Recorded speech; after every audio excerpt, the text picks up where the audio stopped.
খাই দেখুন একটু মাঝে একদিন খাইলাম না, খাই সমস্ত নারকেল গাছ ভয়ে বেড়াইলাম। চাষা একজন বিশির ডিলার, কইতে বিড়ি খাবা আর বিড়ি দিবা, না খাই আর করছি না।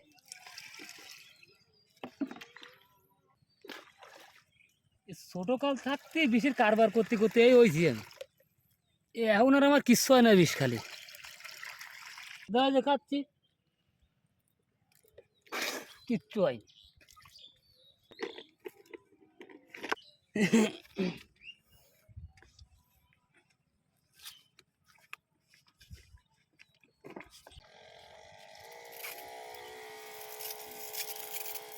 সব জায়গা পড়ে